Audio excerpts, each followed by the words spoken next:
Feed me chicken. Hello YouTube, I am Feed Me Chicken. How the cluck are you?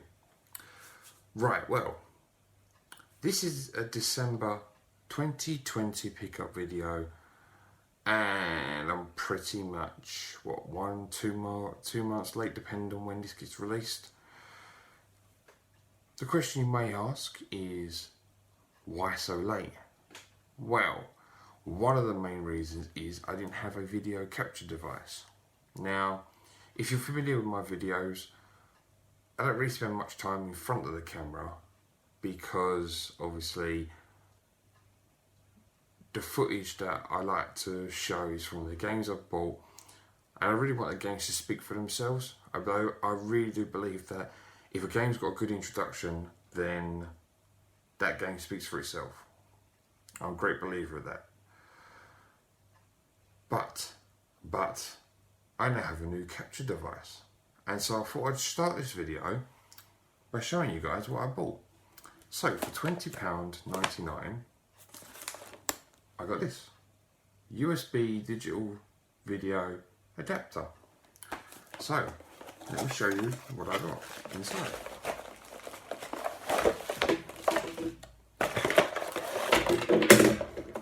So here it is.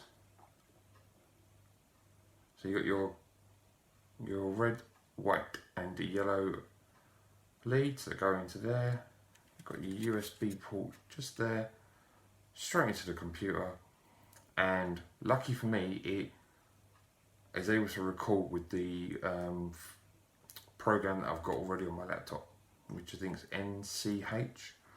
As you can see there, there's SCART as well, so hopefully I'll be able to do some older recordings, so maybe I might be able to get some footage from that, the likes of my Mega Drive. I haven't tried yet, but that is the way forward. So yeah, so it comes with that. The lead. It comes with the SCART. Oh, fingers in the way.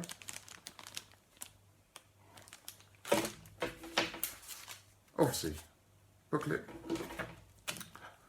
and USB power lead. And as you will see in my video in a minute, the footage is done using that. So I am extremely happy with that, and it worked an absolute dream for me. Obviously, I'm not a professional. I haven't been in the game as long as a lot of other people on YouTube have, but for what I do, for my pickups, this is great. Absolutely fantastic. I also need to show you a juicy Christmas present that I got, which I completely forgot to show you guys in my last video. So let's go and see it. Here it is, the gorgeous Atari 7800. This is a Christmas present from my wife and kids. My wife showed me the eBay listing before she bought it.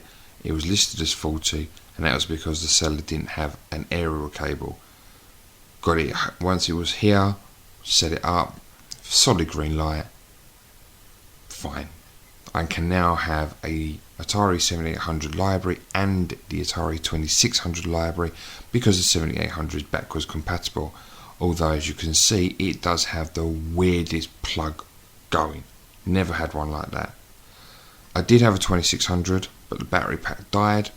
So when I was looking for a new battery pack, I found out that actually the 7800 is backwards compatible. So why have one library when you can have two? Come along with me, YouTube. Take my hand as we go into the wild. I wonder what things we will find in the wild this month. From a charity shop near me, for only £1, we have NBA Ballers. Now, haven't actually played much about it yet, So as you're seeing, this is the demo mode. I think the impression I get is it's a bit of a cross between obviously one-on-one basketball with NBA players, but has a touch of NBA Jam about it. But what's the reason I picked it up? Well, the makers of this game are Midway, so I am curious to see what sort of spin they put on this game. So that is the reason that I picked it up. So yeah, NBA Ballers, £1. What's there to lose? Auto Modelista, as you can see, made by Capcom. This game I also picked up for £1 in a charity shop that I visited on my break at work. Now this game has absolutely skyrocketed in price in CEX. I'm not sure what it's sitting at now, but I'm pretty sure it's in double digits. This game, I've heard the handling is not very good, but if you take that out of the equation just to look at it for its demo, I love the cel shaded colouring graphics of this game. I mean, I enjoyed the game 13 for its art style as well, but I mean, this just looks phenomenal. So colourful, so bright, and yet there's such a comic book feel about it. But yeah, for £1, you should be picking it up all day long, really. But that's Auto Modelista for the PlayStation 2. Facebook Marketplace. So, let's start off this Facebook Marketplace with a massive bundle. Now, the first two games you're going to see are on the PlayStation 1, and these are games that I won't be keeping. Why? Well, SpongeBob is not a game that interests me, and the next game is the Platinum version, and I don't do Platinum. So they both came complete, and it was in, like I said, in a big bundle of games. But let's get to the story of the bundle of games. Now, if you have watched my channel before, you'll know in my last video, my last pickup video I did, I was spoken to by a guy I work with, Mr. Ball. Well, he contacted me out of the blue, and he said, I've got this big bag of mixed games, are you interested? Now, as I said before in my last video, I was a bit, unhappy with the fact that he went for a lot of effort to save these games from the bin for me, and he only asked for a minimal amount. So I asked him what his price was, and he said £10 for the lot. I didn't even ask what was in the bag. I just said, yeah, that's fine, and I went and going to collect it. And as it turns out, there were a lot more games in this bundle than I expected. Some of them have already been moved on, which is why this part of the video is not as long as it could have been. And if you want to know why this part of the video isn't as long as it could have been, it's because, again, as I put in one of my last videos, I haven't had a capture device for a little while, because with an update on Windows 10, what I was using, it just wasn't able to be used. So I have now got a different capture device and was able to capture this footage, but obviously by then I'd already moved a few games on and done a few trades. But even with these capture device, you still need to make sure you've got a DualShock controller for the likes of Worms 4 and Reservoir Dogs. And obviously I don't, which is why you're seeing the games as they are and complete as they should be. Now, why did I keep Worms and Reservoir Dogs? Well, I kept Worms because Worms is obviously a game that you can play multiplayer.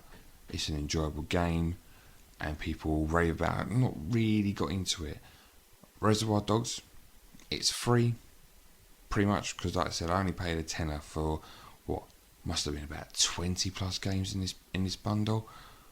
Even if I'm not going to enjoy Reservoir Dogs, just going to keep it in you.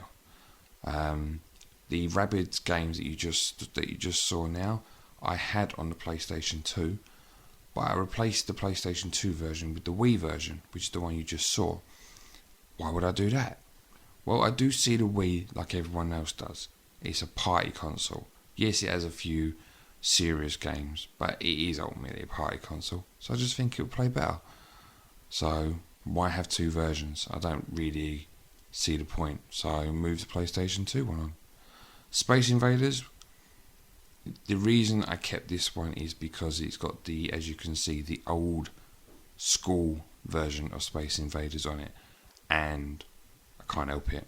When I was playing the likes of the Amiga version, Space Invaders is just one of those games. As soon as you start playing it, you want to get higher and higher and higher score.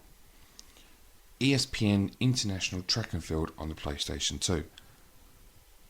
This would be a game I wouldn't normally pick up simply because I have the PlayStation 1 game of the same name, not the ESPN version, obviously. It's the Konami game, and I love that game to pieces.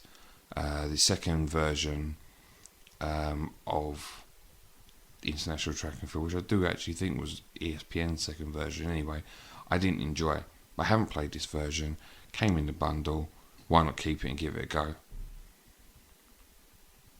Now the final game on the PlayStation 2 is this one, Godfather. And when I was watching or catching footage for this game, I actually thought it was pretty phenomenal. Although this introduction is very, very long, and if you play the introduction, it's actually hilarious if you don't attempt to move the introduction on. I found it really, really funny.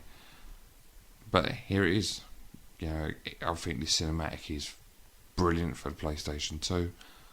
And again, you know, it's not a game I've gone out of my way to find or play, but since it was in this bundle, then what are you going to do? I'm going to just get rid of it? No. I'm actually going to give it its due and give it a go. It's, you know, like I said, when you get a big bundle, it costs you next to nothing, in all honesty, and you can get, you know, trades out of it, you may as well keep the games that you were 50-50 on. Let's talk about CEX roulette.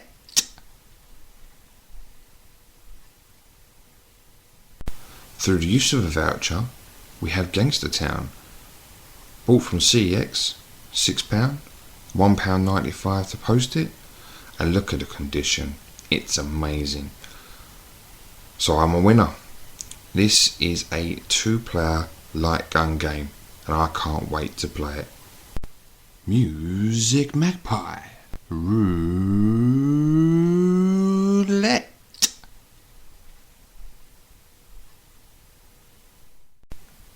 The first game in the Music Magpie roulette is The Blob 2 for the Wii. £3.49. But the question is, did I win or did I lose? Unfortunately, I'm a loser with this one. Why? Well, it was missing its manual. So, there you go. It's a loser. But when it comes to the game, I mean, £3.49. Am I really a loser with this game? I don't think so. The game's a lot of fun. The first game was basically around the fact that you have to bring colour back into your world. It's stolen by a general, and it's kind of like Pleasantville mixed with this game being an early prototype for Splatoon. Or if you've played Tony Hawk's Underground, where you have to graffiti your territory. So, you know, where you colour the various bits of the wall to earn points to win the game. It's kind of that sort of premise. But I haven't played the second one yet.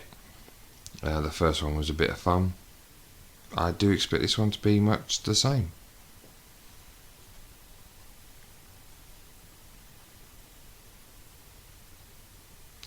Here we have Rumble Roses on the PlayStation 2.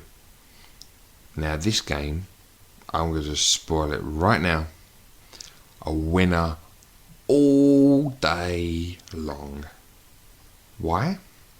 Well, let's start with the game itself. It came complete. Beautiful. Why else was it a winner? Well, it was, in my eyes, it was cheap. £7.47 this cost me. Now, if you look for this on eBay, you're expecting to pay somewhere between £12 and above. So to have this complete at £7.49 is a no-brainer, do you know what I mean? So yeah, really happy. Rumble Rose is one of those games that you hear is a good game, but obviously most people would have played the likes of your SmackDowns on the PlayStation 1, or you played your WrestleMania, No Mercies, games to that calibre on the N64. So although people would say that Rumble Rose is a good game, it is often overlooked. So I really am looking forward to getting to grips with this game and seeing if it's worth the hype. But winner, winner, chicken dinner. eBay. Let's start off the eBay purchases with the games I couldn't capture any footage for. So first off, we got Scrapland on the original Xbox, and this game cost me £4.13. A game that's meant to be underrated on the Xbox, so I look forward to giving this a go. On the Master System next, we've got Cool Spot, a game that cost me £5.75. I did already have the cart of this. I now obviously have it complete. The reason that I bought this game is, although I have the Mega Drive version as well, I do feel that the Mega Drive and Master System games have slight differences, but both differences make them different games to play. Sword of Destiny on the PlayStation 2 is a game I didn't know about until I watched the virtual gaming libraries. It looked like a good game, and at £4.95 it's cheap enough to buy.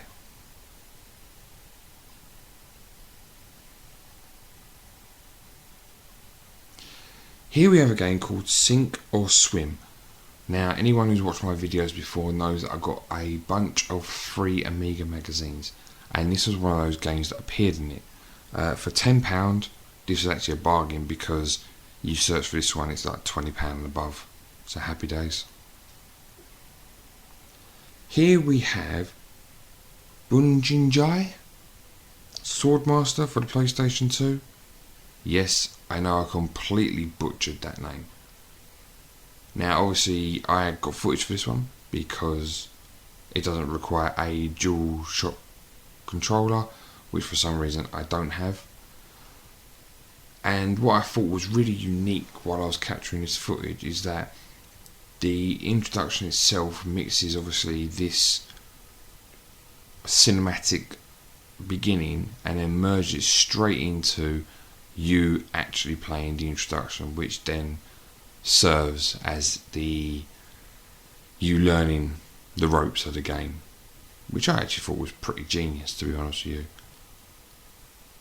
And now we come to a game that has possibly got the most fucked up introduction of any game I have ever purchased ever. And I think this introduction is probably more messed up than Manhunt on the PlayStation 2. So bear with me, okay? So I originally saw this game, again, virtual gaming libraries, and this cost me £4.48. Now, to my knowledge, this is like a multiplayer kind of, I think it's like a beat 'em up type of shooting type of, everyone goes against each other sort of game. Anyway, it looked alright, it looked colourful, but I had never seen this introduction until I bought the game. And fucking hell, I mean, you're seeing it now. I mean, you tell me what you think is going on here, because here's what I got. There are 4 animals, and there's a person who draws the shortest straw is about to get raped by 3 others until this person turns up. And then you just basically seen 4 very horny animals want this duck. And while I'm sitting there, literally my jaw's hitting the floor like, what the fuck am I watching right now? This is actually a 12, but god damn, simply the most fucked up intro I've ever watched since I've been collecting video games. So yeah, I don't really don't know what to say. It's just messed up. So I'm hoping that this sort of humour stays in the game though. Super Farm, you made it to the end. Thank you so much for watching. Please leave me a comment below and let me know what you thought of this video. Also, let me know how you found me. Below is a link to my Facebook page. It is the only bit of social media I do between YouTube and you guys. This is where you will see photos of the items I have for sale or for trade. I do not do Twitter and I do not do Instagram. Take care.